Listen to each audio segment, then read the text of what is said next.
Je voulais maintenant donc donner la parole à Pascal Menguet, vous dire deux mots de cette personne-là, mais qui aura plus charge que moi de se présenter. Donc c'est quelqu'un qui vient nous parler aujourd'hui du numérique, mais pas spécialement du numérique agricole, mais du numérique dans notre ère, dans notre heure. On peut y avoir une confusion de mots, mais le sens reste bien celui-ci. C'est quelqu'un qui est co-auteur des Fab Labs, donc je pense qu'il aura loisir à vous expliquer et vous démontrer le contenu de ces Fab Labs et ce qu'il en est. Et c'est quelqu'un qui est intervenu énormément dans le journalisme du numérique, donc avec un volet communication et capacité à vous faire part de toutes ces expériences. Donc, en avant-première, je le remercie bien sûr d'avoir accepté notre invitation et d'avoir fait des déplacements jusqu'à chez nous, puisqu'il vient de la région Bourgogne-Franche-Comté, donc quelques temps de déplacement. On a eu le loisir de partager le repas hier soir avec lui et de faire la préfiguration de l'exposé qui va vous dérouler. Et je voulais aussi faire un clin d'œil aux personnes qui travaillent en parallèle de cette salle, qui sont monsieur et madame Dugard de l'auberge de l'Anglade, qui nous ont concocté donc un buffet que nous aurons loisir à partager après la présentation de monsieur Menguet, aux couleurs et au sens du numérique. Donc ils font aussi preuve d'imagination. Et je tiens aussi à souligner ce caractère créatif et innovant. Voilà, monsieur Menguet, à vous la parole, et je vous souhaite donc durant 1 heure de temps la meilleure présentation possible. D'accord, alors je vais essayer de relever le défi, ça ne va pas être évident. Tout le monde est assis depuis un certain temps, donc je vais essayer de faire ça de façon un peu dynamique. Alors, je ne vais pas vous assommer de chiffres, c'est pas le but. Moi, je suis tombé dans le numérique il y a très longtemps. Quand j'ai commencé à bosser, c'était en 81. Je suis arrivé sur un bureau. Il n'y avait pas encore d'ordinateur, parce que les ordinateurs personnels sont arrivés en 83. En 83, il y en avait pas beaucoup en France. J'avais un téléphone qui permettait d'appeler le département, mais surtout, je n'avais pas le 16 pour les plus anciens et pas le 19, bien évidemment. Il n'y avait pas de télécopie, il n'y avait pas de Minitel. Donc des évolutions, j'en ai vu, je crois que je ne suis pas tout seul dans la salle. Et moi, je ne vais pas vous parler de technique, mais ce qu'on peut en faire, et là où ça pourrait aller. Alors, je n'ai pas de truc magique pour savoir où ça va. Par contre, je suis dans l'informatique ou dans le numérique depuis toujours, et je pense qu'il y a des choses qui vont fonctionner d'autre part.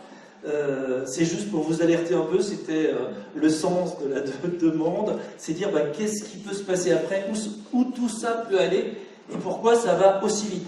Donc je vais plutôt vous parler d'usage. Je sais qu'il y a des problématiques en zone rurale, moi je suis de Bourgogne-Franche-Comté, mais c'est pareil ici, de problématiques d'accès à Internet et tout ça. C'est pas le sujet du jour, parce que si on attendait que toutes les villes de 10 000 habitants aient une entrée sur un péage d'autoroute, on n'aurait toujours pas construit de voiture.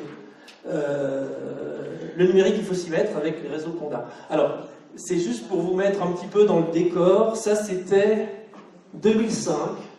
Bon, au Vatican, élection d'un pape. 2013, la même photo. C'est juste pour vous montrer. Donc, ça n'a pas pris 10 ans. Et aujourd'hui, ça serait pire. Je ne vous dis pas, alors encore une fois, dans tout ce que je vais vous dire, moi je vais vous montrer ce qu'on peut faire. Après, je ne vous dis pas c'est bien, c'est pas bien. Et est-ce que c'est mieux de participer à un concert et d'être derrière son smartphone ou de regarder directement le concert? Je ne sais pas. Mais ça, c'est un constat. Qui n'a pas de smartphone aujourd'hui dans sa poche? 2, 3 résistants, 4, 5 résistants, 6. Bon. Très bien. Encore une fois, je ne dis pas c'est bien, c'est pas bien de en avoir. C'est pour vous montrer qu'on est aussi équipé et aussi équipé en zone rurale. Donc voilà. Alors, il y a souvent une question quand on parle de numérique, c'est mais pourquoi ça va si vite? Et pourquoi maintenant? Parce que ça aurait pu commencer il y a 20 ans ou 30 ans. Alors ça, c'est un truc qui est très simple à expliquer. Alors en fait, je vous ai montré des graphiques. C'est simplement dans les années 70, un des cofondateurs de Intel. Intel, vous savez, c'est la pub, c'est votre microprocesseur que vous avez dans votre smartphone, dans votre PC, qui va toujours plus vite.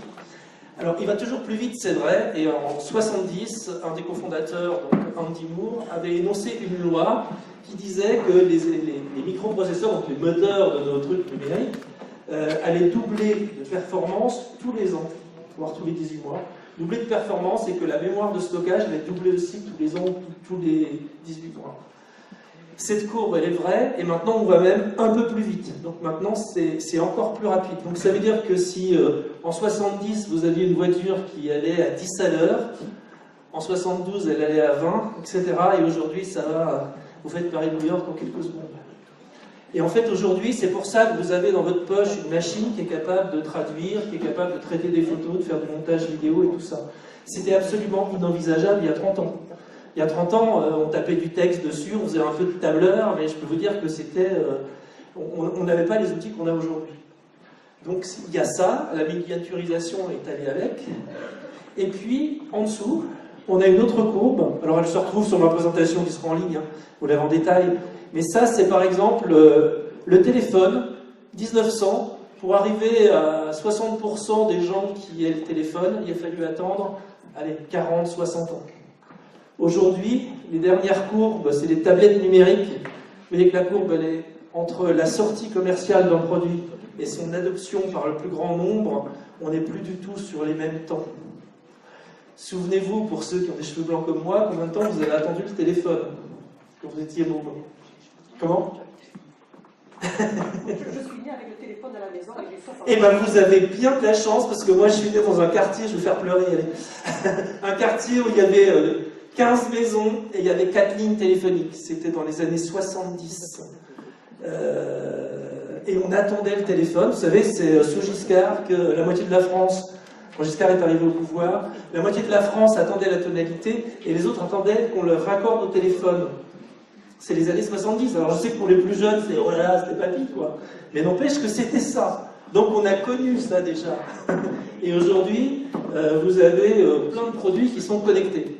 Alors, encore une fois, c'est un constat, c'est prendre un tout petit peu de recul pour se rendre compte de où ça pourrait bien aller. Et on a commencé pendant longtemps de parler d'informatique, on faisait en gros de la gestion. C'était une super calculatrice, notre ordinateur, après on en a fait une machine à écrire. C'était pas grand chose d'autre, hein. Les outils décisionnels ça n'existe pas. Et puis après, ben, les choses ont commencé à avancer. On a parlé de messagerie, hein. Souvenez-vous, l'ouverture à Internet grand public, ça n'a pas 20 ans. Il y a 20 ans, vous n'aviez pas d'adresse mail. Eh non.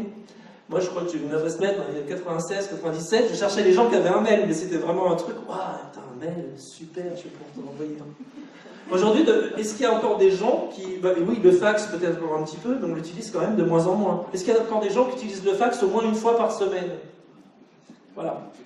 Le fax est apparu dans les années 80, 82, 3, et aujourd'hui c'est fini. Comme le Minitel, c'est fini. D'accord? Donc il y a des choses qui... Ah oui, il faut aussi relativiser les choses. Souvenez-vous, avant, tout s'envoyait par fax. Même à votre comptable aujourd'hui, vous n'envoyez plus les trucs par fax. Ou alors c'est rare.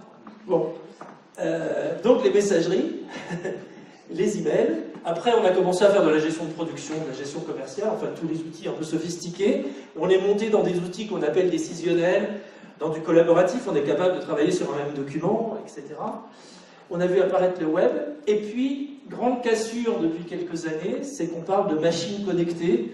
On a des GPS, on a des véhicules, je vais vous en reparler, qui vont être autonomes ou qui font déjà des trucs tout seuls, qui sont capables de repérer un certain nombre de choses.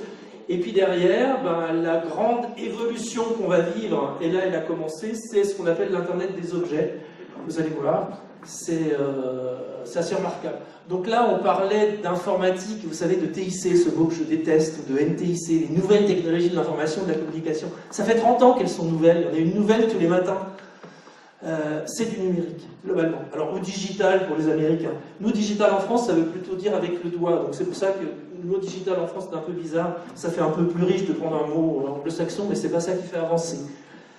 Alors, en fait, tout ça, c'est dû à la puissance, les capacités de stockage. Aujourd'hui, on stocke de plus en plus de données. Regardez un peu les clés USB que vous achetez. Souvenez-vous des disquettes que vous aviez pour ceux qui ont utilisé des disquettes, parce que là, ici, moi, jamais connu. Mais il y en a qui ont connu l'arrivée de la disquette. Hein, on mettait moins de 1 méga dessus, puisque c'était 360 kilooctets. Souvenez-vous. Donc ça, on va dire les années 80. Aujourd'hui, vous avez une clé, elle fait 64 gigas dans votre poche et elle vaut, allez, 10 €. C'était le prix d'une disquette à l'époque, hein, je pense. Juste pour vous situer. Et ça va continuer. Et moi, je peux vous dire, sans me tromper, que vous aurez 128 au même prix dans 2 ans, 256 dans... Voilà. Ça avance très très vite. Donc la capacité de stockage, la miniaturisation. Souvenez-vous, vos premiers ordinateurs, alors là il y a quelques cartes mères pour ceux qui connaissent, mais aujourd'hui on met un ordinateur dans une clé USB. C'est le produit sorti par Intel, l'ordinateur il tient dans une clé USB. Là c'était impossible à l'époque. Bon, il y a d'autres problématiques, il y a les connecteurs qui sont encore un peu volumineux, mais sinon c'est tout petit.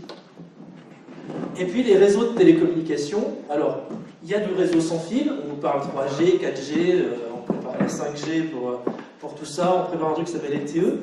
Mais on prépare un réseau que vous ne voyez pas, et je vous en reparlerai tout à l'heure, c'est le réseau des objets. Alors il y a deux grands réseaux qui se mettent en place, y compris en France, y compris dans les zones rurales, parce que c'est des réseaux en gros qui rayonnent à 30 km. Donc il faut beaucoup moins de pylônes. Ils utilisent des pylônes existants. Et il y a une entreprise qui a été lancée par la Caisse des dépôts qui fait référence mondiale, c'est Sigfox, vous n'en entendez pas parler. Mais aujourd'hui, si vous avez une voiture connectée, etc., elle peut très bien se connecter par là. Ou si vous avez un établissement agricole connecté, où il y a des objets connectés, peut-être qu'ils utilisent déjà ces réseaux sans que vous puissiez le savoir. Et ça ne passe pas par la 3G, 4G. Parce que ça échange un peu moins d'informations, donc on va moins vite. Alors on a aussi changé de posture avec le numérique. Avant, quand on parlait d'Internet il y a encore 10 ans, c'était assis devant un écran.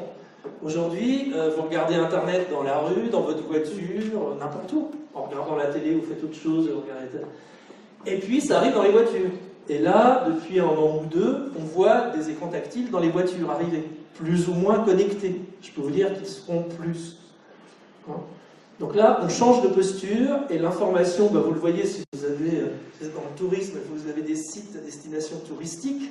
Aujourd'hui, on ne fait plus des grands sites, et on ne cache pas l'information tout au fond pour que les gens la trouvent.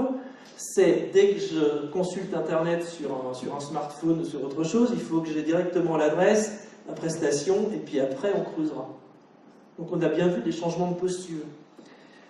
Les lunettes, alors les lunettes elles ressemblent à ça ou à autre chose, mais les lunettes ça avance très très vite, et vous allez en avoir dans des produits grand public d'ici peu. Il y a une entreprise lyonnaise qui s'appelle Bosch, qui est en train de sortir des produits où l'utilisation d'un produit pour faire du bricolage, par exemple, vous avez le manuel en 25 langues qui est lisible, vous savez, qui est en tout petit, et puis vous allez avoir aussi le manuel d'utilisation là-dessus, avec des conseils en fonction de ce que vous allez faire. Vous allez pouvoir, ça va vous dire, maintenant il faut faire ça, etc. Ça va vous faire de la prise en main. Et ça arrive très très vite. Quasiment l'année prochaine. Alors là, encore des trucs. Alors là, au-dessus, c'est pas de la science-fiction. Ça existe. Aujourd'hui, vous achetez une voiture qui s'appelle Tesla. Elle fait 200 km sans problème, sans toucher le volant. Alors on est à la limite de la légalité, parce qu'aujourd'hui, il faut adapter la loi, parce qu'on ne sait pas qui est responsable. Est-ce que le responsable, c'est le bonhomme qui est en train de lire son bouquin, ce qu'on appelait le chauffeur avant? Est-ce que c'est le constructeur du véhicule ou est-ce que c'est l'éditeur qui a mis le logiciel qui conduit tout seul? On ne sait pas. L'Europe est en train de légifère très vite, puisqu'en 2019, tout ça sera légal et réglé en Europe. Donc les voitures connectées ou les voitures autonomes, il y aura les deux. Alors autonome, c'est sans chauffeur. Alors je dis voiture, c'est camion. Aujourd'hui, Mercedes a annoncé qu'ils avaient fait des dizaines de milliers de kilomètres sur des routes en Europe avec des camions sans chauffeur. Le chauffeur, il est juste derrière. Et si vous pouviez le voir, alors il est un peu haut, c'est bien, il est tranquille, mais il est vraiment reculé. Cherchez sur Internet des vidéos Mercedes, camions autonomes, c'est impressionnant. Ça arrive. Alors, ça c'est le domaine des véhicules. Alors, véhicules, aujourd'hui, on voit alors plutôt sur des fermes avec des grandes surfaces, on va dire que ça va plus s'adapter à de la Beauce ou à des grands univers américains ou autres. Pour l'instant, il y a des véhicules qui fonctionnent tout seuls. Les robots, alors je voulais vous parler de celui-là. Ça, c'est un petit robot qui est capable peut-être de piocher, de désherber, etc. Alors, comme c'est un robot français, on est assez fiers. Il est né en plus dans un Fab Lab, un lieu de fabrication communautaire, etc. Il y a 3 ans et demi, moi je l'avais vu à Toulouse, au Fab Lab de Toulouse, et il était encore à l'échelle de prototype. L'idée, c'est de dire, notamment pour du maraîchage, avoir des engins toujours plus gros, c'est pas forcément la solution. Ce qui coûte cher, c'est la main-d'œuvre. Si on ne veut pas mettre de produits chimiques, etc., si on veut encore repiquer, piocher, etc., ou enlever les mauvaises herbes. Et donc, l'idée de départ, c'était de dire, en regardant les aspirateurs qui passent tout seuls, là, vous savez, ça aussi, c'est des robots, pas très intelligents, parce que Il faut lui apprendre la pièce pour certains, il se cogne encore dans des trucs. Bon, quand il y a un tapis, des fois, il part en vrille, mais bon, ça va se régler, ça. Donc, la personne qui a imaginé ça s'était dit, mais pourquoi on ne ferait pas des machines plus petites, autonomes, et quand il y a plus de... Quand la batterie commence à être faible, elle va se recharger automatiquement et continue. Et en fait, aujourd'hui, c'est le robot qui s'appelle Naïo. Alors, pas Nao, parce qu'il y en a un, c'est Naïo. Et c'était présenté au salon de l'agriculture, c'est bon. Aujourd'hui, regardez la pub à la télé, on vous parle de tondeuse à gazon qui passe toute seule. Hein, bon. C'est pas des robots hyper sophistiqués. Et quand on parle de robots, il ne faut pas imaginer forcément des humanoïdes façon film de science-fiction. Alors, les Japonais et les Américains sont très branchés robots humanoïdes. Nous, en Europe, et on a un gros labo, notamment à Grenoble, qui est plutôt de dire un robot, même d'assistance personnelle, c'est pas la peine qu'il soit humanoïde. Ce qu'on lui demande, c'est de rendre service. Hein, donc, il y a deux grandes voies. Après, dans nos zones rurales, ça peut servir comme en ville, la réalité augmentée. Ici, je veux réaménager, par exemple, quelque chose où je veux visiter un lieu, et puis je voudrais voir, allez, on va prendre le lieu le plus visité de France ou presque, le château de Versailles. Je pourrais très bien voir à travers des lunettes, à travers une tablette, à travers quelque chose, tel que c'était à l'époque de Louis XIV, mais peut-être de Louis XV, etc. Je peux reconstituer des choses. Ça se passe en Bourgogne, à Cluny, ça a démarré là, et on va toujours très très loin. Aujourd'hui, il y a 1600 abbayes clunisiennes qui sont en train de numériser les choses. Quand vous visitez avec une tablette et un guide, et si vous voulez voir un détail, il vous le pousse sur votre tablette et vous le voyez par les mains. Réaménager un quartier, on utilise ce genre de produit aujourd'hui. Donc la réalité augmentée, c'est pas uniquement pour faire du jeu, ça peut être aussi à des fins autres. Phénomène super important, c'est la e-santé et tout ce qui tourne autour de la santé. Alors, vous savez qu'aujourd'hui, vous voyez, si vous regardez la pub et tous les geeks, vous pourriez avoir 45 bracelets différents, un qui prend l'attention, l'autre qui compte vos pas, machin. Bon, ça, on va arrêter de faire des conneries, ça c'est bien, c'est le début. Après, ça va se calmer un peu. Par contre, aujourd'hui, des appareils de glycémie, si vous êtes diabétique et que vous le relevez, ça peut aller directement sur votre smartphone et vous faire une courbe, mais ça peut, en cas d'alerte, pourquoi pas, alerter votre praticien, qui peut vous dire qu'il faut adapter comme ci ou comme ça. Ça existe, hein, c'est pas de la science-fiction. Tous ces objets derrière, ça va générer beaucoup de données. Et là, on entre vraiment dans une phase où les données vont devenir très importantes. Très importante, on va en générer beaucoup. Une voiture connectée qui sort en 2017, donc c'est demain matin, celle que vous allez la commander bientôt, là, 2017 moyenne gamme, et là, entre 200 et 400 objets connectés. Vous savez qu'aujourd'hui, même vos pneus vous disent coucou, attention, il faut bientôt les changer, etc. Donc il y a beaucoup d'objets connectés dans une voiture, donc 400 pour une voiture de moyenne gamme, ça va générer 1 téraoctet de données par an. Donc une voiture connectée va générer 1 téraoctet de données par an. C'est colossal, hein. Il faut encore un petit peu, il faut 4-5 clés pour les mettre dessus. Ces données, après, il va falloir les exploiter. Et aujourd'hui, le danger de tout ça, parce que je ne vous dis pas que tout est rose, hein, je vous dis où ça peut aller. Le danger qu'on perçoit, c'est qui va gérer ces données et qu'est-ce qu'ils vont en faire. Si c'est votre assureur qui vous dit « Coucou, allez, votre assurance, je vous fais 10 € par an, ça suffit. Par contre, je récupère les données. » Et puis un jour, il vous dit « Oh là là, vous conduisez comme un malade, vous prenez des risques, moi je ne vous assure plus. » C'est pas forcément ce qu'on veut. Pareil pour de la mutuelle qui va vous dire « Ah bah moi je vous propose un super bracelet connecté, machin, qui va vous rendre un service extraordinaire. » Ça va surtout leur remonter des données. Que vont-elles en faire? Comment vont-elles les exploiter? Est-ce qu'elles vont toujours vouloir vous assurer après? Ou est-ce qu'elles ne vont pas vous dire bah, vous êtes à risque, donc j'augmente la prime? Donc il y a aujourd'hui des risques quand même qui sont importants. Pareil au niveau mondial et les données, c'est est-ce qu'il faut que 4 grandes entreprises mondiales gèrent toutes les données et se disent ça c'est bien, ça c'est pas bien, ou est-ce qu'il ne faut pas un comité éthique qui commence à dire arrêtez de faire n'importe quoi? Mais aujourd'hui la technologie est là. Maintenant il faut savoir ce qu'on veut en faire et c'est important. Après, pour ruralité numérique, Moi, quand je suis arrivé au Conseil régional de Bourgogne il y a 2 ans, mes collègues, 35, 40 ans, aménagement du territoire, ouais, mais tu sais, Pascal, non, dans le Morvan, c'est pas pareil, hein. Les gens, ils sont ruraux, nous, on est à Dijon, c'est sûr, c'est plus grand, mais bon. C'est pas pareil, ils sont pas équipés.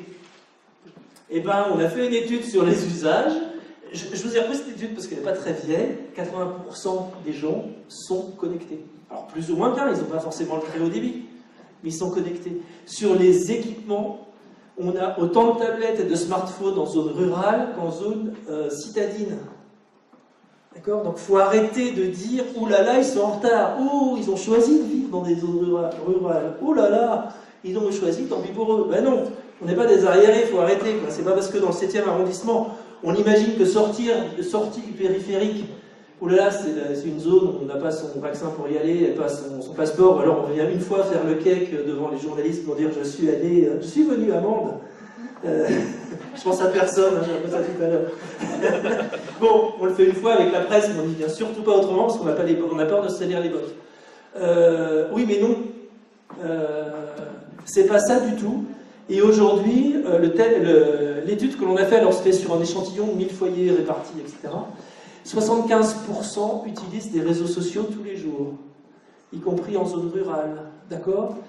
Et à peu près 80% des connectés font des déclarations en ligne ou des démarches en ligne. Vous savez, demander une nouvelle carte grise, vous n'allez plus à la préfecture la chercher, ça peut se faire en ligne. Faire des achats en ligne. Alors, qui n'a jamais fait un achat en ligne? Voilà, la réponse est là. Non, je ne vous crois pas. Je vais vous voir après parce que... Comment? J'ai réussi à faire une vente en ligne. D'accord. Ah bah vous avez fait non. C'était le bon point ou c'était quoi? Ah, c'était pour avoir une voiture. D'accord. Alors... Après, encore une fois, aujourd'hui, en zone rurale, on nous ferme la poste, on nous ferme des services publics, on nous ferme plein de trucs. Il faut qu'on puisse faire tout ça aussi en ligne. Je n'ai pas dit que ça remplaçait, il faut aussi qu'on ait des gens peut-être au bout de la ligne, et pas uniquement un truc automatique qui vous dit composer 1 pour faire machin, 2 pour faire... C'est ce que faisaient les banques, et puis après elles se plaignent de ne plus voir les gens, et puis que les gens désertent. Mais il faut arrêter aussi les conneries, le numérique c'est pas ça, le numérique c'est avoir la bonne personne au bon moment, et puis quand j'ai besoin de quelqu'un, je l'ai. C'est ça l'idée. Par contre, la vraie fracture, elle n'était pas forcément dans nous citoyens, nous habitants, c'était plutôt côté TPE, PME, chez nous. Hein. Je pense que c'est à peu près applicable partout. C'est qu'on s'est rendu compte que moins de 19%, alors des petits commerçants, artisans, etc., proposaient un service transactionnel sur leur site internet. Donc 80% de mes habitants achètent en ligne. Par contre, moins de 20% de mes toutes petites entreprises proposent des services en ligne. La fracture, elle est plutôt là. Et après, on dit, ah bah c'est les gros machins, ils commandent chez les gros machins. Mais si on ne propose pas, il y a peut-être des choses. J'ai pas dit que ça allait, alors c'est la question d'un journaliste qui m'a interviewé tout à l'heure, c'est, oui mais ça va supprimer les commerces. Non, mais il faut s'adapter aussi. Les gens vont pas sans arrêt peut-être faire la démarche de venir. Par contre, si en ligne, ils peuvent pré-réserver quelque chose, ou dire, est-ce que vous l'avez, alors gardez-le moi, ça peut se faire. Aujourd'hui, on voit même des coiffeurs qui mettent de l'agenda en ligne et vous réservez directement. Mais pourquoi pas? Mais si ça correspond si ça leur amène des clients, mais pourquoi pas? Il y a des gens qui préfèrent réserver comme ça. Ben voilà. Avant, son ticket de train, on allait l'acheter à la gare. Maintenant, je ne pense pas qu'il y ait beaucoup de gens, d'ailleurs, les guichets à la gare sont souvent fermés quand vous y allez, parce qu'ils ne sont pas ouverts beaucoup, et vous avez soit un automate, soit vous achetez un billet en ligne. Donc voilà, ça c'est un constat. Alors après, ça c'était juste un petit film, et je vais pas, vous verrez la présentation en ligne. C'est justement ce qu'on voit à travers des lunettes connectées, et comment ça peut vous prendre en main. Là, c'est pour changer un truc pour une voiture, et ça vous montre ce qu'il faut faire. Donc vous avez les mains libres, vous avez des lunettes, vous n'avez plus besoin d'aller sur des fiches ou sur un ordinateur à côté avec les mains plein de cambouis. Ça marche aussi. Et ça, c'est des robots japonais, typiquement, qui refont un peu, qui font passer des sentiments, etc. Encore une fois, c'est une autre voie. Je n'ai pas dit que c'était forcément la voie idéale. Il ne faut pas arriver là, quoi. Oui, bah oui, il faut aussi aller dans l'extrême. Moi, je ne suis pas là pour vous faire un truc c'est bien, c'est pas bien. Ça pourrait être ça.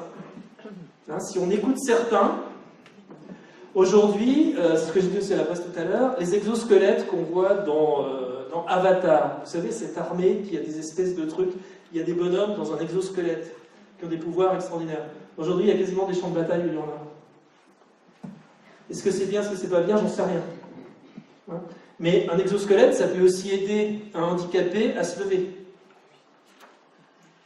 Donc après, c'est exactement comme le couteau hein, numérique, c'est pas mieux, pas pire, ça peut servir à tuer son voisin ou à éplucher sa pomme. Et aujourd'hui, il faut savoir de quel côté on va aller et plutôt mettre l'humain au centre. Il y a même des tas de projets. Ça, c'est carrément du RFID, donc on vous tatoue, on vous met sous la peau un truc et on vous identifie. C'est pire que 1984. C'est pire que les films de science-fiction à la Minority Report. J'ai entendu hier en venant que Google a inventé une lentille. Alors avant, il y avait une lentille qui se mettait sur l'œil et qui permettait de vous donner votre taux de glycémie. Ça, c'était un brevet qu'ils avaient déposé. Là, ils viennent de déposer un brevet où on peut implanter une pupille connectée dans l'œil. C'est un truc terrible. Ils vont pouvoir, si on ne fait pas attention, avoir accès à tout ce que vous voyez et regardez. Donc là, c'est peut-être l'extrême où il ne faut pas aller, je ne sais pas. Hein, mais c'est possible. Le truc, c'est que c'est possible aujourd'hui. Donc il faut juste un peu encadrer tout ça. Réfléchir. Alors après, on parle aussi beaucoup de... Je fais un petit parcours comme ça. On a parlé d'énergie tout à l'heure, de panneaux solaires. Il y en a là. Je n'ai pas fait exprès. Mais je rebondis comme je peux. Ça, c'est ce qu'on appelle les smart grids. Toutes ces énergies qu'on va produire par des éoliennes ou de façon un peu déconcentrée, il va falloir les réinjecter sur le réseau électrique. Et c'est ce qu'on appelle smart grid. Vous savez que ERDF aujourd'hui veut vous mettre des compteurs connectés, fameux Linky. C'est à la fois pour avoir votre consommation, mais savoir aussi comment on peut optimiser les choses. Si demain, il y avait 10% de véhicules électriques, les batteries des véhicules électriques, on imagine qu'on pourrait s'en servir pour accumuler de l'énergie. C'est-à-dire quand vous rentrez peut-être à 19h le soir et que vous branchez votre voiture, c'est peut-être pas à ce moment-là qu'on va la recharger parce qu'il y a un pic énorme de consommation. Par contre, c'est la nuit qu'il faut la recharger. Par contre, quand elle revient et s'il reste 30% d'énergie, on peut peut-être la réinjecter sur le réseau pour la remettre après. Donc ça, c'est tout ce qui s'appelle Smart Grid qui est en train d'arriver. On y réfléchit. Très fort, hein, ça existe quasiment. Et puis après, on vous parle beaucoup de Smart City et Smart Territoire. Alors ça, c'est un truc. Ça vient des grandes villes où en fait, il y a des applications partout. La poubelle est connectée, malheureusement pour nous facturer encore plus peut-être.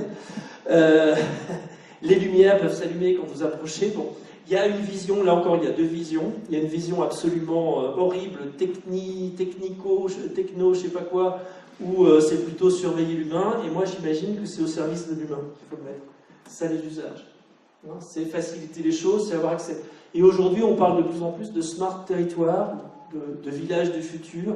Nous, on est en train de faire des expérimentations dans la Nièvre, où en fait, on essaie de trouver des services qui peuvent rendre service justement aux gens. Mais c'est tout ça, sans numérique, on ne peut pas le faire. Et puis après, je voulais juste vous montrer ce qu'on fait, oui, dans des lieux un petit peu innovants. Ça s'appelle des Fab Labs. Alors, il y en a, je sais pas, une petite centaine en France aujourd'hui. Le premier a démarré à Toulouse. Moi, j'ai aidé à ouvrir le 5e en France, qui était dans un village de 350 habitants, pour démontrer encore une fois que tout ne se passe pas dans des métropoles, qu'on n'est pas plus con à la campagne. En gros, hein, c'était ça. On a plus de temps. Bah oui, on a plus de temps, on a plus de place, et puis on a des gens qui sont pas cons, et on peut faire des choses. Ça, c'est ce qui se passe dans des Fab Labs. On fait plein de choses, de la robotique, de l'impression 3D parce que tout le monde en parle, etc. On crée des robots, on répare beaucoup, on réutilise des objets. Ça aussi, c'est des choses qui viennent. Ça, c'est le Fab Lab de Barcelone. Alors, ils sont allés très très loin, puisque l'idée, c'est de dire, on fait ce dont on a besoin. On ne va pas forcément uniquement toujours acheter et jamais réparer. On fait ce dont on a besoin. Là, c'est l'université qui leur a donné un lieu. Ils ont imaginé leur bâtiment et ils l'ont construit. Ça peut aller jusque-là. Et on voit aujourd'hui des formes un peu différentes dans les bâtiments. Parce qu'aujourd'hui, on a des nouvelles techniques qui permettent de le faire et de modéliser en 3D. Ça, vous regarderez la vidéo, c'est juste une vidéo chinoise qui fait de l'impression 3D de bâtiments. On en parle beaucoup, donc c'est pas forcément des objets. Ça pourrait être autre chose. Et tout ça, c'est piloté par du numérique. Parce qu'on modélise, parce qu'on va déjà faire de façon... on va tester ça déjà de façon virtuelle sur l'informatique, puis après on va matérialiser. Mais aujourd'hui, l'informatique passe à la matérialisation des choses et aux objets et à la personnalisation. Donc l'approche, elle est plutôt usage et bénéfice plutôt que technologique. Moi, je ne vous ai pas dit, si je vous ai dit imprimante 3D, 4G, etc., mais j'ai utilisé peu de mots techniques. Pour moi, la technique, elle suivra. Où elle arrive, elle va même très vite. Maintenant, c'est qu'est-ce qu'on veut en faire? Et pourquoi faire? Alors, il y a d'autres grands changements entraînés par ça que vous devez vivre souvent. C'est qu'on est passé d'organisations extrêmement pyramidales, vous savez, un chef, un sous-chef, ça existe encore, hein, à des organisations un peu plus horizontales. On parle aujourd'hui d'écosystème, on parle moins de filières, on parle d'écosystème. Un système, je ne sais pas, moi dans le tourisme, je vois qu'on travaille avec les gens de la culture, mais de l'hébergement, donc il y a un milieu aussi agricole, parce qu'il y a des choses qui s'y passent, etc. On est aujourd'hui, on réfléchit un peu plus en écosystème, et c'est pas parce que je suis le chef que j'ai la meilleure idée. Hein, l'idée, elle va peut-être venir du système. Et ça, c'est des choses qui sont en train d'avancer très vite, ces organisations en réseau, y compris dans des grosses entreprises. Alors, autre chose aussi dont vous allez entendre parler, on en parle beaucoup, c'est l'industrie 4.0 ou l'industrie numérique. Alors, l'industrie, parce que je parle d'autres secteurs, hein, c'est volontaire, on a connu la machine à vapeur, c'était la première révolution, hein, puisque c'est arrivé, l'énergie hydraulique. Ensuite, production de masse avec tout ce qui était convoyeur et électricité. Là, c'est typiquement Ford, Fordisme et tout ce qui est arrivé après. Et puis on a vu arriver dans les années 70 ce qu'on appelait les automates programmables, donc des machines qu'on était déjà capable d'adapter en fonction de la production. On les programmait, elles faisaient des choses. Elles n'étaient pas du tout autonomes, hein. Il fallait leur rentrer un programme. Et puis là, on va dire 2010 à peu près, 2015, on voit arriver autre chose, et je vais vous expliquer comment ça peut un peu changer les choses de cette industrie dite du futur, mais on y arrive très très vite, hein. Aujourd'hui, l'Allemagne est très impactée, nous en France aussi. Bourgogne-Franche-Comté, on a une industrie automobile importante et ils sont dedans. Puisque demain, votre voiture, vous allez pouvoir la commander, mais personnalisée. Pas à la façon des S3 de Citroën qui vous dit choisissez parmi une palette de 1000 couleurs, on s'en tape, c'est pas de la personnalisation, c'est une pseudo-personnalisation. Demain, je veux un grand volant, je veux un petit volant, je veux un levier de changement de vitesse adapté à ma main, je veux, etc. Ça sera ça. Et on la fabriquera à la demande. On fabriquera d'autres choses à la demande. Quand on commande aujourd'hui quelque chose, en gros, le produit est fabriqué en Chine, ça vient par container, je ne sais pas où en Europe, c'est livré sur une plateforme régionale quelque part, puis après, ça arrive chez vous. Il y a beaucoup de produits qu'on pourrait fabriquer à la demande. Moi, je vais vous prendre un exemple. En Bourgogne, on a SEB, vous savez, le fabricant de cocottes minutes. SEB, ça veut dire Société d'embouteillage bourguignonne. Hein. Vous situez d'où ils viennent. Aujourd'hui, vous voyez, il y a une machine qui permet de hacher du persil. Il y a un bac en plastique en dessous. Ce bac en plastique en pièces détachées, ils garantissent la pièce détachée 5 ans. Ils fabriquent 3 containers de pièces détachées. Quand ils lancent une production, c'est 3 containers de pièces détachées, un pour l'Asie, un pour les Amériques, et puis un pour l'Europe. 5 ans après, ils en détruisent 90%.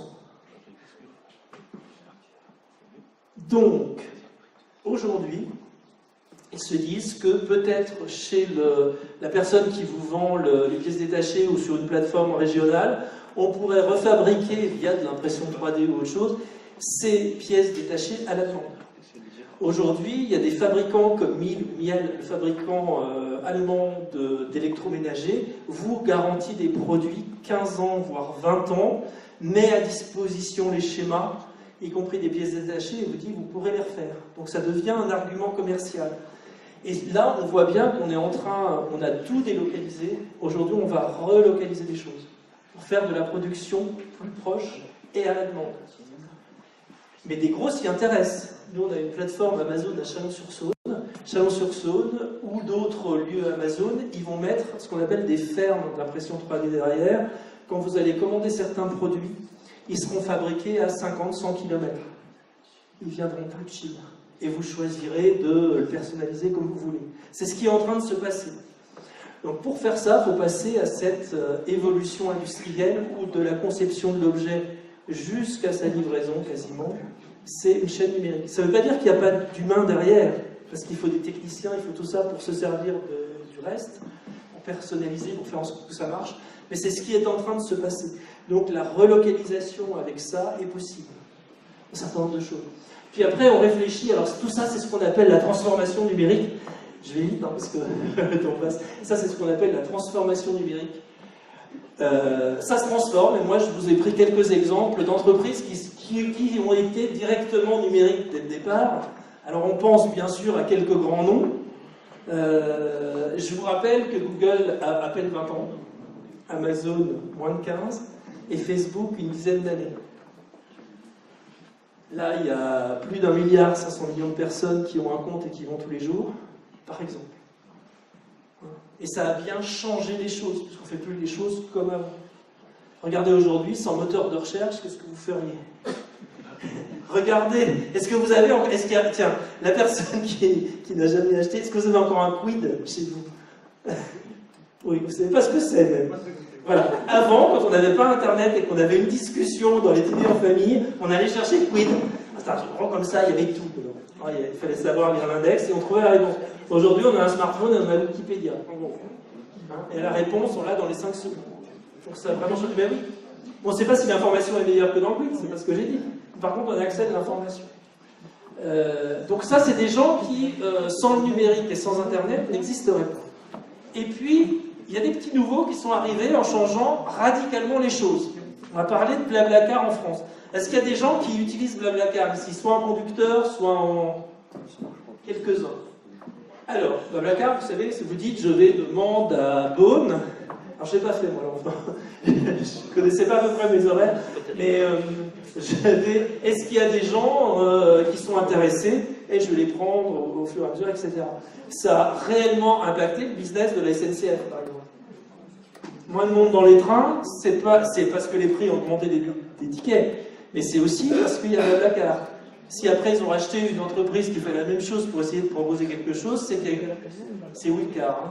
Il y a Wibus, il y a Wicar. Les bus, c'est pareil, ça a changé les choses. Tout ça parce qu'il y a de l'Internet, il n'y a plus de système compliqué pour réserver. On vous parle aussi beaucoup d'Uber pour les taxis. C'est simplement, on a dit out les centrales de réservation. Alors, j'ai pas dit que c'était merveilleux non plus. Hein. Il faut adapter la loi. Il ne faut pas que ça soit qu'on soit dans un système sauvage et que tout le monde fasse tout et n'importe quoi, qu'il y en ait qui aient des licences et qui payent très cher des impôts et que l'autre en ait pas. C'est pas ça. Il faut adapter la loi. Mais globalement, ça a changé les choses. Airbnb, c'est pareil. Il n'y a pas une journée aujourd'hui où on ne parle pas d'Airbnb. On va les taxer, on ne va pas les taxer. Mais aujourd'hui, à Berlin, on voit bien que les hôtels, les gens y vont moins. Par contre, ils vont chez l'habitant. Et c'est des choses sans numérique, on ne peut pas le faire, parce que, en fait, ils proposent juste une plateforme d'intermédiation, puis après les gens font du face à face. TripAdvisor, c'est pareil, dans le monde du tourisme, ça a tout changé, puisqu'aujourd'hui, il y a des auto-évaluations, alors on lit tout le temps dans la presse française, il y a des faux avis. Oui, il y a des faux avis, mais c'est pas pire que les avis écrit par Goemio ou Michelin, on va appeler un chat. Si vous achetez de la pub, alors votre établissement est bon. Si vous n'en achetez pas, il est mauvais. Il faut arrêter aussi, quoi. Vous vous prendre pour des cons. Et puis, vous connaissez les gens qui mettent des avis. Moi, je connais les gens, puisque si vous êtes relié dans votre réseau social, ça vous dira, ah bah tiens, machin, il est allé, il trouve ça bien, vous pouvez même lui demander en direct. Donc ça change réellement le monde du tourisme, par exemple. Et puis, il y a des gens qui s'adaptent. Ceux-là, on ne les attendait peut-être pas trop, mais s'ils ne s'adaptaient pas, de toute façon, ils n'allaient pas survivre. Allez, la SNCF. La SNCF, son métier, il y a encore 30 ans, c'était de faire circuler des trains, et qu'ils arrivent à l'heure. En gros. Comment? J'ai dit une bêtise, ils n'arrivent pas tous à l'heure? Ah, c'est parce que vous parlez que des trains qui n'arrivent pas à l'heure, mais je vous assure, il y a une régularité quand même, sauf quand il y a des trains. Allez, on va dire ça comme ça. Sinon, comme je sais que c'est filmé et que mes amis de la SNCF vont regarder, après ils vont me taper dessus, donc c'est pour ça que je très peur. Non, aujourd'hui, ce qu'ils sont en train de faire, leur transformation numérique, c'est de se dire, notre métier, qu'est-ce que c'est que notre métier? Donc là, ils sont dans la transformation numérique, c'est de transporter des gens d'un point A à un point B. Pour aller travailler, pour faire du tourisme, pour des déplacements professionnels. Et en fait, ce qu'ils cherchent à faire, c'est d'avoir une proposition sans couture, c'est-à-dire de chez vous à là où vous allez. C'est peut-être un taxi ou une voiture autonome qui vient vous chercher, qui vous emmène à la gare, qui vous pose sur le bon quai, etc., qui vous ramène. C'est ce vers quoi ils tendent. Je ne sais pas s'ils arriveront, mais leur transformation numérique, elle est là. Il y a toujours du train dedans. Mais aujourd'hui, il y a du bus, ils ont du bus. Ils ont un système comme BlaBlaCar, puis il y en aura d'autres. Il y a des villes où ils ont des bateaux qui vont d'un point à l'autre. Il y a des villes où ils exploitent des métros, etc. Donc ils sont vraiment dans cet esprit et en disant il faut qu'on fasse cette transformation numérique. La Poste c'est pareil. Leur métier, c'était de distribuer du courrier. Aujourd'hui, on a quand même un peu moins de courrier papier. Vous voyez que toutes les administrations sont en train de les supprimer en vous disant vous ne voulez pas recevoir ça par mail. Donc on sait très bien que le métier de la Poste demain, c'est pas uniquement distribuer du courrier.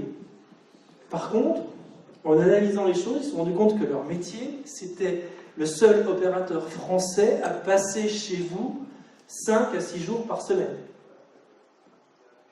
Donc c'est pour ça que vous voyez déjà apparaître des services. Alors c'est ce qu'on disait hier soir, c'est ce que faisait le facteur pour nos parents, nos grands-parents. Il amenait les médicaments ou il ramenait des trucs. Où ils vendaient des timbres. Mais aujourd'hui, ils reviennent à des choses. Ils ont racheté une entreprise qui fait de la livraison de repas à domicile, etc. Donc, ils vont se mettre sur des métiers de service parce que leur valeur ajoutée, c'est de passer chez tous les Français à peu près 5 à 6 jours par semaine. D'accord ? Donc, ils sont en train d'avancer. Et puis ça, c'est l'État et l'administration. Et bien, l'État vient de sortir un service... il y a monservicepublic.fr où je le dis une fois... Aujourd'hui, quand vous, ça y est, c'est en ligne, quand vous demandez certains papiers, on ne vous redemande pas tout, puisque l'État l'a déjà. Et ouais, alors pareil pour des appels d'offres, pour les gens qui sont en appel d'offres. Vous ne remettez plus tous vos trucs en annexe, si vous êtes une entreprise, votre numéro sirène va suffire. Le sirette va suffire. Donc ça, c'est colossal. C'est une transformation colossale à faire, mais elle est en train de se faire. Si aujourd'hui, quand vous redemandez une carte grise ou je ne sais pas quoi, on ne va plus vous demander forcément une attestation de domicile s'ils l'ont déjà. Voilà ce que ça va changer. Donc on arrive à de la simplification quand même. C'est long parce que c'est pas évident. Il y a quand même tout un impact culturel important parce que les gens qui étaient là en disant moi je mets le tampon machin et puis vous n'avez pas le tampon alors ça passe pas, le truc bien français, c'est une révolution de palais. Hein. Puis on perd du pouvoir. C'est pas évident. Mais c'est en train de se mettre en place. Donc on n'est pas si en retard que ça. Bien au contraire. Donc voilà à peu près. Je crois que j'en ai à peu près fini. Oui, puis dans la France rurale, alors il y a des problématiques. On voit des expérimentations de villages du futur. Il y en a un peu partout. L'idée, c'est quand même de se transformer et de s'adapter. On n'y peut rien. Hein. Encore une fois, on a vu arriver l'électricité, on a vu arriver la voiture, il y a le numérique. On voit qu'il y a beaucoup plus de choses, ça va transformer les choses, ça va transformer grandement les choses. Donc on peut résister et essayer de tout interdire, de toute façon ça passera quand même. Donc après, il faut s'adapter pour qu'il y ait le moins de casse possible. Et puis, alors tout ça, on parle beaucoup d'écosystème, mais on parle aussi, il y a un truc important, c'est l'agilité. C'est-à-dire qu'on est incapable dans le numérique de faire un plan à 20 ans. Les Google, les Facebook et les Amazon, ils n'existaient pas il y a 20 ans. Comment vous voulez imaginer les choses? Donc, on fait des systèmes en disant voilà où on veut aller, voilà les valeurs qu'on veut partager, et on se remet en question, on avance, mais on avance sur des projets où on peut facilement bouger. Voilà ce qui se passe. Donc voilà, je ne vais pas en dire beaucoup plus. Alors si on n'y va pas, il peut se passer des trucs. On pense à Kodak, qui disait de toute façon la photo numérique ça n'arrivera jamais, moi je suis le meilleur en argentique, j'ai toujours été là et ça ne changera jamais. Et ben voilà, on peut garder cette position là, hein. Il n'y a aucun souci. Allez, on sort. Alcatel-Lucent, alors c'est des gens qui étaient dans les réseaux, c'était racheté par Nokia. Nokia, vous vous souvenez, il y a 10 ans c'était la boîte du nord de l'Europe qui était extraordinaire, qui machin, aujourd'hui... Alors ils essaient de faire des trucs, on ne sait pas si ça marchera, je leur souhaite. C'est pas évident, ils ont racheté Alcatel-Lucent, qui étaient des boîtes énormes, et qui aujourd'hui font plus rien. Parce qu'ils ne se sont pas adaptés, ils n'ont pas vu que les Chinois arrivaient, et aujourd'hui, des systèmes, tout ce qui gère le réseau Internet, globalement, ça vient plus de Chine, avec des nouveaux constructeurs que d'autres qui font moins cher et mieux. Alors j'en ai mis un entre les deux, parce que je ne sais pas où il va, mais moi je suis prêt à parier qu'il disparaît. C'est un grand VPCiste qui a arrêté de vendre sur catalogue, qui essaie de faire des trucs. Ils ont perdu beaucoup. Il faut savoir quand même pour comprendre, alors c'est pas uniquement la VPC qui les intéressait, parce que c'est des gens qui assuraient 50% de leurs revenus par les fichiers qu'ils revendaient. C'était les seuls, c'était les seuls, il y a encore 10 ans, qui étaient capables de vendre à une mutuelle le nombre de personnes dans la famille, votre taille, votre poids quasiment. Eh oui. Bah, aujourd'hui, on l'a plutôt sur Facebook ou ailleurs. Et là, ils n'ont pas vu ça venir non plus. Ils ont raté le catalogue, ils essaient de se mettre à la vente en ligne, c'est pas évident, on verra. Puis après, il y a ceux qui réussissent. Alors ça, c'est simplement Tesla. Il n'est pas constructeur automobile du tout. Il fait une voiture autonome, sans le dire. Il la vend, alors très cher, le modèle économique n'est pas pérenne, mais il fait bouger les lignes. Moi qui suis dans une région où on avait un constructeur automobile qui était capable de vous dire de toute façon, moi j'ai toujours fait du diesel, j'en ferai toujours. Bon choix, je ne ferai jamais d'hybride parce que j'y crois pas. Bon. Voiture autonome peut-être, mais là ils n'ont plus le choix. Et ça s'adapte. Donc on n'est plus sur des vieux modèles qui étaient hérités de la deuxième révolution industrielle. Maintenant il faut s'adapter même sur des secteurs où on est extrêmement rigide, puisqu'on voit les autres arriver. Donc une fois que vous avez essayé ce genre de choses, vous ne pouvez plus suivre. Voilà, donc ça c'était un peu les risques. Et puis après, ben, voilà, il y a sans doute des questions. Je sais que le temps passe. Si vous avez des questions, allez-y. Encore une fois, l'idée c'était juste vous laisser un panorama. Il va se passer plein d'autres choses et de se dire, de toute façon, on est dedans. On est tous dedans. Tout ça. Là, je vous ai assommé, vous avez faim. Je pense que c'est les deux. Par rapport à ce qu'on disait hier soir, l'impact du numérique vis-à-vis de la ruralité, puisque nous sommes dans une zone rurale, donc avec des densités de population qui sont les plus faibles de France. Moi, c'est dans la ruralité qu'on a besoin du numérique.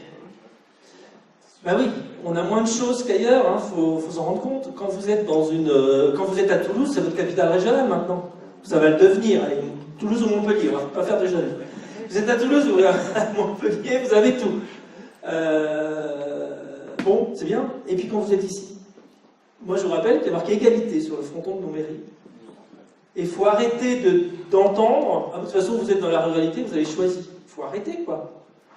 Sans nous, en zone rurale, il n'y a plus de tourisme en France. Parce que qui va entretenir les paysages, qui va faire machin? Personne. Donc il faut arrêter. Mais on a besoin de ça. Et des secteurs, là, on est dans un secteur aussi agricole. Les agriculteurs sont vraiment ceux qui aussi prennent en compte les technologies, parce que de tout temps, vous avez eu des technologies qui sont arrivées. Vous êtes mis à Internet, la dernière étude, c'était au début de la semaine, 80% des agriculteurs en France sont connectés. De toute façon, vous avez des déclarations à faire, vous avez un certain nombre de choses. Du parcellage, aujourd'hui, vous récupérez des trucs. Comment? Pour faire du jeu vidéo aussi, pourquoi pas? Mais pourquoi ça serait mal de faire du jeu vidéo? Et pourquoi il n'y a qu'Enville qui pourrait en faire parce qu'ils ont de l'internet rapide? Il faut arrêter, quoi. C'est du grand n'importe quoi. Pour mettre en place des circuits courts, aujourd'hui, on le voit bien, les applications, quelqu'un parlait de bio et de circuits courts tout à l'heure, aujourd'hui, on fait de la vente directe, on passe plus par les grands systèmes, peut-être. C'est par le numérique que ça peut se faire, puisqu'on enlève les intermédiaires, mais dans ce cas-là, il faut pouvoir traiter en direct. C'est par le numérique qu'on va le faire. Donc, en zone rurale, il y a vraiment de quoi faire, à la fois pour dire on garde notre population, et on la garde plus longtemps, parce que vous savez, quand ils santé, on vous dit, ben, restez pas trop longtemps à l'hôpital, on vous renvoie chez vous. Mais encore faut-il qu'il y ait tout ce qu'il faut, et qu'on arrive à faire passer l'infirmière, le kiné, les repas, les machins au même moment. Vous savez que dans le monde de la santé, aujourd'hui, quand on fait ça, on utilise encore des listings papier, qu'il n'y a pas un annuaire numérique national de la santé où vous avez toutes les professions, parce que c'est pas plus dessus. Les médecins ne veulent pas être avec les infirmières de ville. Les infirmières de ville n'ont pas le droit d'être avec les kinés, etc. Et vous passez quasiment une demi-journée à réorganiser le retour de la personne chez elle. Ça vient, hein, il y a des expérimentations un peu partout, mais c'est lourd. C'est des gens qui ne veulent pas forcément se transformer. Mais on a à y gagner. Après, arriver à faire livrer mes courses s'il y a des systèmes organisés, pourquoi pas? Parce que le drive, c'est bien beau, c'est une fausse, là encore, c'est une fausse bonne idée, c'est une rustine. Hein. C'est la grande distribution française qui n'a pas compris qu'ils allaient disparaître. Donc, ils essaient de... Si, c'est vrai, vous allez voir, je prends le pari. Hein. Vous l'enregistrez dans 5 ans, mais bon, s'ils ne se transforment pas. Parce que leur drive, aujourd'hui, ils en ferment déjà. Parce que le drive, c'est un truc qui leur a enlevé des clients en magasin. Parce que les gens maintenant, ils ont compris, le lourd, le chiant, le tout ça qui revient sans arrêt, je fais du drive. Alors aujourd'hui, on vous oblige encore à aller chercher, ce qui est juste une aberration totale. Pourquoi ils ne vous le livrent pas chez vous? Pourquoi il n'y a pas un blablacar entre voisins qui dit bah, « moi je vais au supermarché, je récupère tout ». Pourquoi ils ne font pas ce genre d'application? Ils n'ont pas les moyens? Laissez-moi rire. Par contre, c'est Amazon qui est en train de le faire. Bah oui, tant pis pour eux, quoi. C'est quand même dommage. On a la plus grande distribution en France, donc qui a fait aussi beaucoup de mal quand même, il faut quand même le dire, surtout dans le milieu agricole. Ils en sont à des trucs, on fait toujours plus grand. On a fait crever les centres-villes avec leurs trucs aussi. On met tout à l'extérieur, comme ça le centre-ville crève. Aujourd'hui, on voit, ah ben, il faut redynamiser le centre-ville. La faute à qui? Il faut peut-être revenir à des choses qui ont du bon sens, et le numérique peut aider. Parce que tout centralisé par un seul médiateur, qui s'appelle grande distribution dans ce cas-là, c'est pas forcément la bonne solution. Donc les choses sont en train de changer. Demain, achetez, si on vous propose une application qui mettrait plusieurs magasins ensemble, c'est ce qu'on fait dans certains villages, vous commandez. Et puis c'est peut-être ce qu'on faisait avant, hein. Vous avez marchand de chaussures qui vend des chaussures, enfin tout le monde revient sur son métier, quoi. Le libraire qui vend des livres, l'assurance qui vend de l'assurance, c'est pas du crédit et des téléphones, enfin des trucs simples, quoi. Parce qu'aujourd'hui, allez chez votre assureur, ils vous vendent des téléphones et des systèmes d'alarme. Voilà. À être trop gros et être trop omnipotent, on fait n'importe quoi. Mais après, on va peut-être revenir à du bon sens. Aujourd'hui, c'est la banque en ligne qui prend le plus de clients. Ben pourquoi? Les banques, elles enlèvent. Vous n'allez plus chercher de l'argent dans la banque parce qu'elles n'en donnent plus. Il n'y a plus de caisse aujourd'hui. Physiquement, il n'y a plus d'argent. Hein, on vous dit, allez au distributeur à côté, je vous donne une carte. Oui. C'est comme si le boucher dit, ah ben moi je vends plus de viande. Hein. Ah non, non, non, ah ben je ne vais plus vendre de viande, enfin je suis boucher, quoi. Là, je suis banquier, l'argent, c'est pas mon truc. Par contre, prenez une assurance. C'est quand même de l'aberration totale. Hein. Ben non, c'est vrai. Et ils vous le font tous. Hein. Moi, je vais voir mon banquier en disant j'ai besoin d'un prêt pour acheter une maison. Ma notaire m'a dit que quoi? Elle se mêle de quoi celle-là? Bah oui, parce que c'est son métier d'être notaire et l'autre, c'est son métier d'être banquier. Mais il ne faut peut-être pas mélanger les gens, quoi. Donc voilà, le numérique, il y a tout à faire et ça remet en cause, mais ça va aussi enlever des systèmes un peu trop installés où on a mis peut-être un peu trop dans certaines belles installations et on a oublié le client. Parce qu'à nous mettre des trucs, je ne pense pas aux banques, aux assurances. Appuyez sur un pour aller voir votre conseiller. Votre conseiller, il est attitré maintenant, vous en avez un et vous mettez combien de temps pour le voir? Là, vous n'allez pas à la banque comme ça en disant je vais voir un conseiller. Oh là là, monsieur, c'est pas possible. C'est un système central qui vous appelle en lui disant le conseiller veut vous voir. Non, mais c'est quand j'ai envie, moi. On est quand même dans du commerce, quand même, quelque part. C'est à lui d'être là. Non, non, c'est plus ça. Donc après, aujourd'hui, il y a des banques qui vont très mal, il y a des banques de réseau qui vont très très mal, parce qu'elles perdent des clients tous les jours. Mais à traiter les gens comme du bétail, sans faire de mauvais jeu de mots, voilà où on en arrive. Le bétail est mieux traité que nous. Voilà. Donc sur le numérique, il y a plein de trucs à dire, on peut en parler après, hein. Je suis encore là un bon moment. Puis voilà, donc merci de m'avoir invité, j'espère que je ne vous ai pas trop saoulé.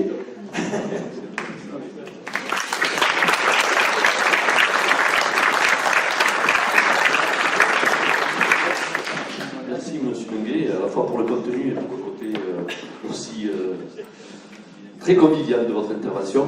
Je voulais simplement terminer sur ce point, c'est que cette transversale à la numérique, c'est aussi une véritable ère pour nous, et qu'il est fort à parier que dans quelques années, nous aurons des collectes de factures qui ne se feront plus à partir de documents PDF de format papier, comme c'est encore aujourd'hui, ou même à partir des EDI, comme c'est aujourd'hui, que 2019, ça va probablement être la facture numérique, électronique, et qu'on va à grands pas vers de la collecte automatisée de données, et de la retranscription dans des formats comptables, et que donc on aura peut-être une longueur d'avance sur le fait d'être consacré déjà pour pas mal de nos activités sur l'accompagnement, du conseil, de la relation client et de l'outil connecté, ce qu'on vous a parlé tout au long de la matinée.